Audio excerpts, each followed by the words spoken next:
Well, this wasn't going to be a video, but now it's going to be a video. So I have the HB1A and I have the HB1B, and one of them had a battery installed and the other didn't. And this is the lid from the HB1B, and you can see it's got what appears to be a 3x 18650 battery pack and a white plug on it.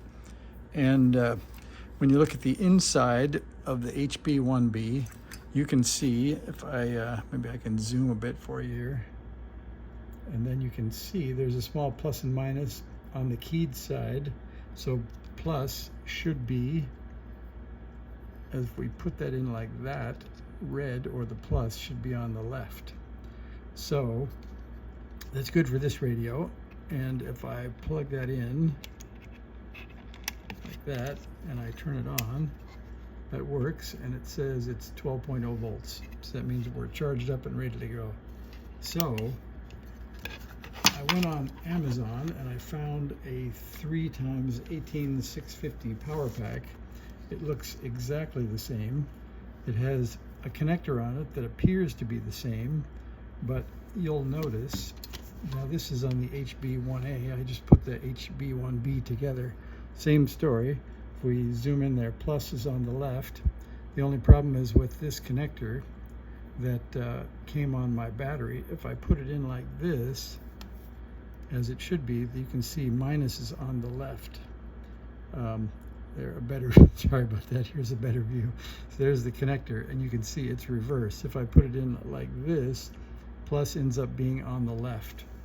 And it's a good thing we did the video, because there's been a failure to crimp. So my solution was just go grab a couple of power pole connectors and put one on the battery, and then just reverse the red and the black on one of the leads so that I could switch it without having soldered or tape, or having to go dig out the heat shrink. So that was my solution. I'll obviously have to go fix this because this wire must be a bit undersized. It didn't crimp well enough to stay in there.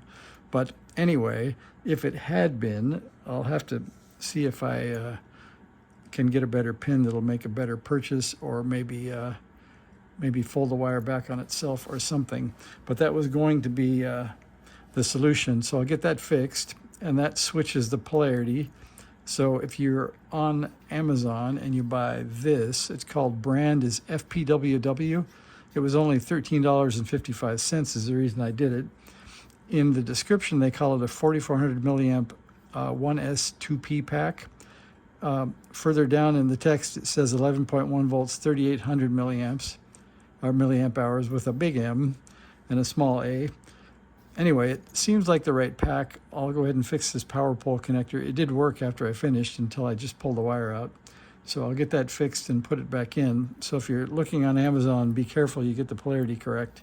You might want to use heat shrink and solder based on how my power pole connector went. But there you go. Thank you. See ya.